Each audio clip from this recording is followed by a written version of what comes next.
Thank you, Mr. Chairman. Mr. Montgomery, let's stay with you. I know in the opening statements we talked about one of the problems with our dependency on oil is that there's also a military investment made. If we were to do it domestically, if we had a really aggressive domestic energy policy where we actually used our own resources, we know that there's a third of the world's coal is underneath our surface. We know that in western Pennsylvania it's now being called the Saudi Arabia of natural gas. We have oil onshore, oil offshore. We've done an awful lot to hinder that development. And certainly I listened to John Hofmeister early in the spring. He said there's 2 million jobs, a minimum of 2 million jobs waiting right now in the energy sector if we were to have an energy policy, a strategy that was aggressive. And I'm listening to what you're saying. So the cost of military, that's true. We do spend a lot of money in the military. But we wouldn't have to do it if we produced in our own country. And we wouldn't be spending petrodollars in countries whose ultimate goal is to annihilate us, and we're funding that process.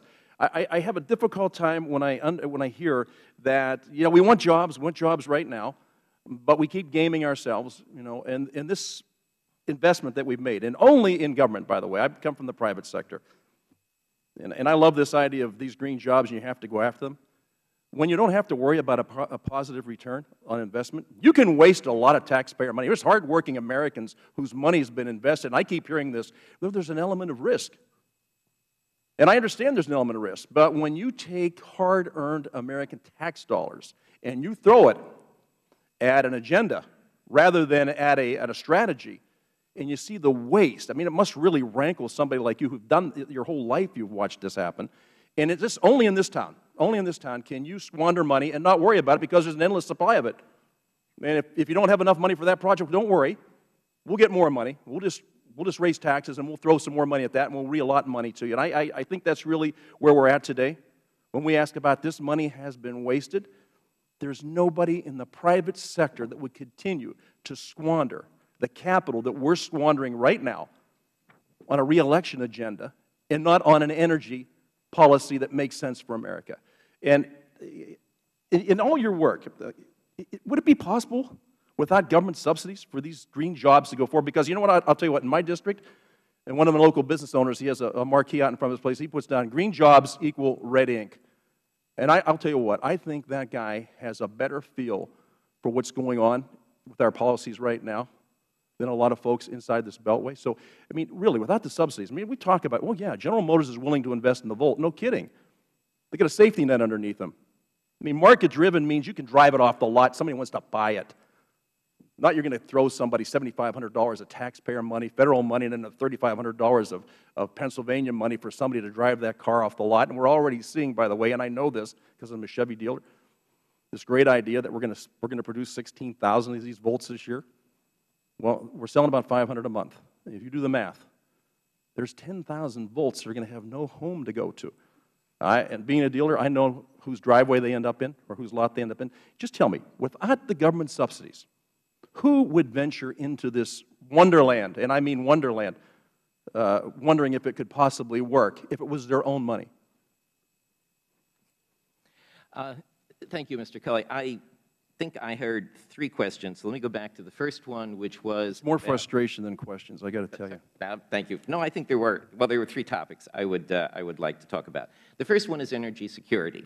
Most of the green jobs that we are hearing about now are either in the weatherization area, which we've heard talked about, classifying construction, certain construction jobs as green, or they have to do with generating electricity, because in the short term, the technologies that we are deploying are largely electricity-related technologies.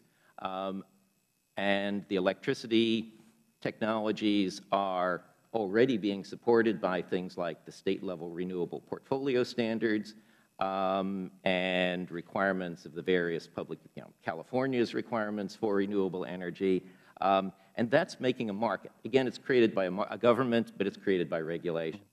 The opportunities in the near term for actually changing our oil imports are very, very limited on the green technology side, because biofuels are going to be a long time to develop. They require serious breakthroughs in order to accomplish something.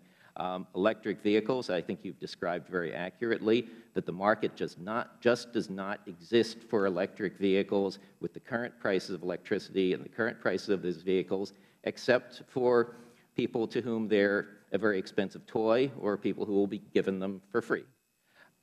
So what are we going to do about energy security? The Green Jobs Program is not affecting energy security, because if you define energy security as either reducing the amount of world's oil supply that's produced by our enemies or reducing U.S. oil imports, their production is probably the most rapid way that we can do something about it. The transportation sector is going to be very hard to get off oil, and electricity doesn't consume oil. So putting money into electric technologies doesn't affect that, our oil balance at all. As far as government subsidies go, yes, I think that once Congress made the decision that there was not going to be a price of carbon in the market, that there was not going to be a cap-and-trade program or a carbon tax, that means that any technology that was depending on that, any technology that's going to produce renewable energy at a cost that's 25% higher than burning coal, is not going to have a market beyond what's created by the state renewable portfolio standards. Which gets into a third important issue, I think, and maybe this will provoke, maybe you will let us have some debate among the panelists, but it's that Mr. Katz mentioned that investors can make money on clean energy. Well, certainly they can if they are selling into, wind turbines into a market where the RPS, the Renewable Portfolio Standard, says the utilities must buy wind. Well, investors are going to make money selling wind. Actually, most of the wind is going to be, it's another trade issue about where the wind turbines are being purchased. But my question is, if a venture that was funded largely by private equity and made a 10 times return for its private equity investors when it was sold to a big company, why did it need Recovery Act funding? It seems to me that we are in a situation where if you can make a profit on doing something through private equity, you don't need the Recovery Act funding. And if there's not a market for the product, the Recovery Act funding is not going to be enough to create a sustained industry. Thank you, Doctor. We now recognize Vice Chairman.